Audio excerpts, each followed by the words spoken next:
Statesville, you know the place to go. Drum Landscape Supply, where your gardens grow. From Mooresville to Cornelia, Secret to Taylorsville, they bring the dream to life, they always will. In every town, they got your back. From Moxville to Trumpets, more than that. Experience hands, make your dream complete. Drum Landscape Supply, your garden suite. Good morning, LKN. Happy Tuesday to you. Being joined this morning by Jason Drum of Drum Landscape Supply. DrumLandscapeSupply.com, your one-stop local landscape shop. Looking forward to chatting with Jason about Seed Day today. Because Friday, it went down. I was able to put out the seed and aerated, and I'm waiting my week, though. You're waiting your week for the fertilizer? Waiting my week for the fertilizer to be able to put it out, because Jason said that's just the perfect amount of time for the pH. Not that you can't put it in same day. Yes, but it's better to wait the week, and then the lime, too. So got the lime pellets. So, yeah. Ready to rock. Jason, I think I'm ready to go for this upcoming season here. Sorry, I played a little tag here. Jason, okay. Back in here. And over 1.7 trillion offerings going on at Drum Landscape Supply, and that includes quite a bit of options in the mulch world and the rock world. Doesn't count every seed pellet, every seedling. No, then we're in the entire market. Gazillions, I guess, right. Is whatever comes after trillion. We'd be way farther. Yeah. But the weather's been just absolutely perfect outside. Sun has been shining. Made sure to water, too, the grass after I did the seed. At least good. I waited until the next day. I didn't know if I was supposed to wait a whole day or not. Oh, wait, you waited a day to water I just waited one day. It just was like, I didn't want to instantly water. Oh. Because I didn't want... So we instantly watered. And that's fine. We'll find out who did the right thing. I'm assuming that's okay. We overwatered. We overseeded, overwatered. Got all of it Make going. sure those seeds are doing what those seeds are doing what they're supposed to do. Yeah, so we're having a little bit of technical difficulty here with Jason Drum, but we can see him, we just can't hear him. We could do a little mime episode, but it'd be hard for our radio listeners to hear right now.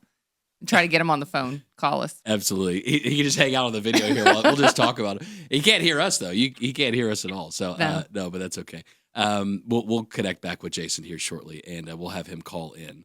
And we can chat with him then on the phone, and looking forward to it as well. Yeah. So we'll get him on the phone rather than the video day. Usually we get the kind of backdrop landscape of his yard. Oh gosh, his yard is gorgeous too. It looks still like looking pristine. Very pristine. It's like neon green almost. It's so bright and pretty back there, and it looks like he's living at the Biltmore Estate or something like that. It's so nice. And I did ask him if you can over lime. He said, theoretically, yes, you can over lime. Yeah. So you want to be careful on that, too. Well, that's when you go and get that pH test from your county. That's right. And that's how you can find out your soil quality and if you need more lime or less lime or extra lime or I don't know. Before I mentioned, I didn't know that they would do that for free for you at the county level, too. You learn all kind of things here on Good Morning OKN. You do learn quite a bit. It is tree and shrub planting season if you're looking for quite the offering there at the nursery. Jason Drum and Drum Landscape Supply is the spot you want to be at. Again, because all the different offerings. And they get the annuals, they get the perennials, and it's fresh. Mm-hmm. You know, Jason inspects all of this stuff when the trucks arrive. And because he wants the quality, and that's what he really wants. So. All right, we got him with us now. Jason Drum, Drum Landscape Supply. How you doing, sir? Oh, pretty good. Except I think I was hooked to a mystery Bluetooth device. Yeah, because we could hear you, so that was the funny part too. So we could hear you, and like when you were a great mime, though. I will say that if you need any help. There we go. I think we're back there on the video. Absolutely. Happy Tuesday to you. Look at that. I can't wait for my lawn to start so glowing like this right here. That's pretty good. That's what fertilizer will do. Yeah. There you go. I seeded on Friday, so he said about a week. So I'm going to wait about a week to do the fertilizer.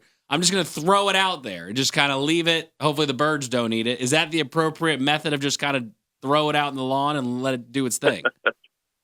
Well, maybe not by hand, but a spreader will do a lot better job getting it evenly put out there. But yeah, I mean, once you get your lawn aerated, you have those open plugs or open holes in the lawn, and then you have the plugs laying there. And as the water gets on it, it will melt over the seed in a way, and it'll germinate. And you'll see it germinate quickest inside the plug holes. Whatever seed falls in there will germinate the fastest, just because of the consistent moisture and temperatures. And then a few days later, you'll see the seed on the ground germinating. So with the temperatures we're having right now, about 10 days or so is what you should see if you're putting water on your newly seeded lawn. And so Mamie said that she put water on right away. I waited 24 hours. Is anybody right or wrong in that equation, just out of curiosity? I think you're both good there. Okay. Yeah. I'm Safe. going to go with Mamie, though. All right, thank you. Mamie's wrong? She's wrong? Or no? We overwatered too. We're like, these seeds are going to get germinated quick. Watered for like Good, yeah. 2 hours. I think we kept the sprinklers on, so we really did water them down.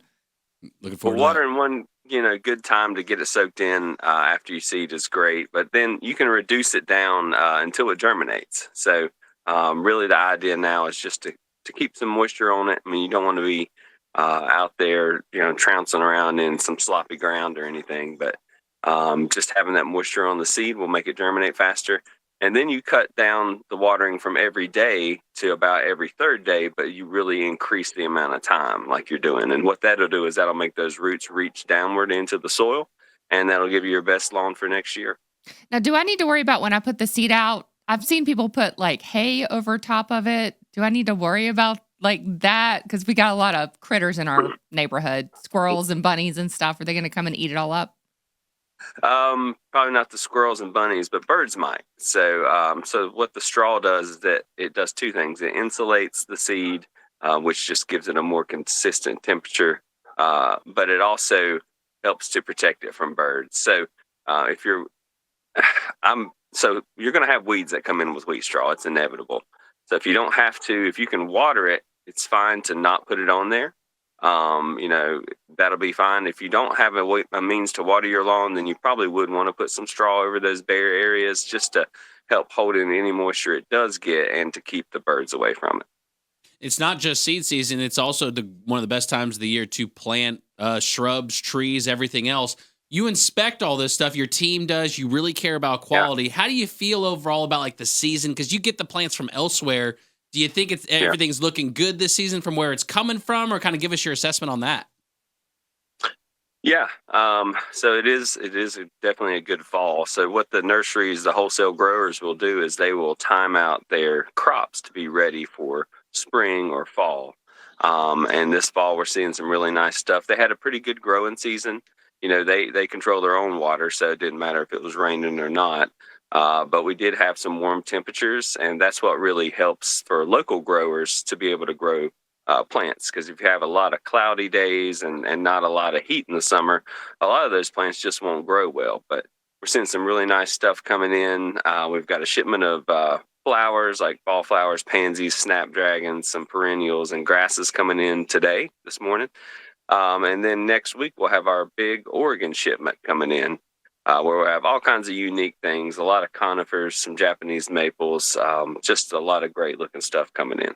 What's some of your favorite stuff that you're excited about for fall and in the next season with this new batch you got going on? Yeah. So like I was mentioning there, the conifers are my favorite. So we'll have a lot of really nice blue spruces, which can be a little tricky in the lake area if you're up towards Statesville, especially Hickory, Taylorsville. There's definitely no problem growing that. You can grow blue spruces all the way down to Charlotte. You just got to take a little bit more care for them. But things like that, the weeping Norway spruce, and then we get these boxwood topiaries in. They'll be shaped like cones, and then some spirals, and then what you call pom-poms, where it has like you might call it a cloud topiary. But those are some of my favorite things. We sell a lot of those cones. They're great to put at your entryway, kind of have something there just as a marker, for your doorway. And also you put Christmas lights on them in the wintertime, or at least we do here at my house. So, this is my favorite time of year, and I love seeing all the plants roll off the truck. I feel like there's a lot of like very typical Southern plants for the spring and the summer. Are there any, other than what you mentioned, any that are like very typical outside the mums? Like, is there anything else that I should know as a Southern woman, like what plants I need to be having in my yard? Yeah, so one of the most popular plants for this time of year, let's see if I can locate it in my yard. You can't really get a good idea of what they look like, but Beauty Berry is one that is really nice, that really shows its best colors in the fall. So Beauty Berry is an arching deciduous shrub. It has little pink flowers all the way down the stems, and then this time of year, those pink flowers turn into these bright purple berries. We've got the American variety, which gets 8 to 10 feet tall, so it's a little bit bigger, but it's just outstanding when you let it grow. And it actually has some medicinal properties to it. It's good for wildlife. And then also we have the Asian versions, which are a little bit smaller, which I have in my garden. They get more like 4 to 5 feet, also with the bright purple violet berries on them. So those are really neat. It's something that not everybody knows about, and it's a great fall plant. Looking at the yard, it looks great because part of it, too, isn't just the wonderful trees and shrubs that have been planted. It's not just about the seed and the fertilizer and the lime that's made your lawn so green. It's also about the mulch beds there, too. And those have utility, right? That's part of like that moisture barrier. So it's not just the look, but it helps kind of preserve the plant throughout the whole year. Is that right? Yeah, it does. Mulch does a lot of things. So it's great for the plant roots. It regulates the temperatures so they don't have such extreme highs and lows. It also helps to conserve moisture. And then like right here, this is on a slope. So what that mulch is doing, even without plants there, is it's holding that soil in place.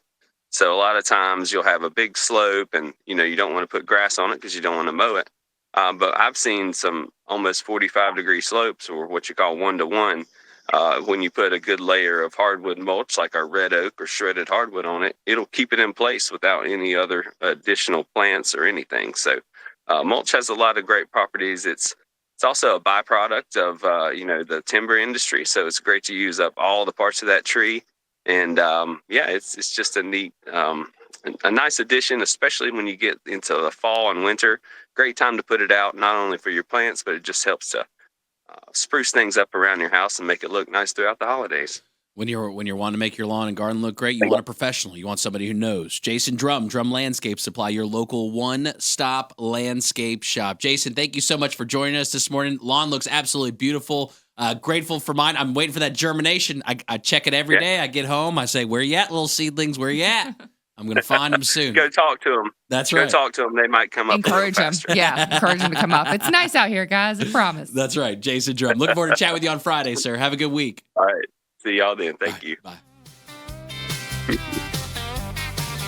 drive on down to Drums, Statesville town. Got your truck bed empty, but fill it up now. Rocks, mulch, and soil for your green spot. Call them up. They deliver on the dot.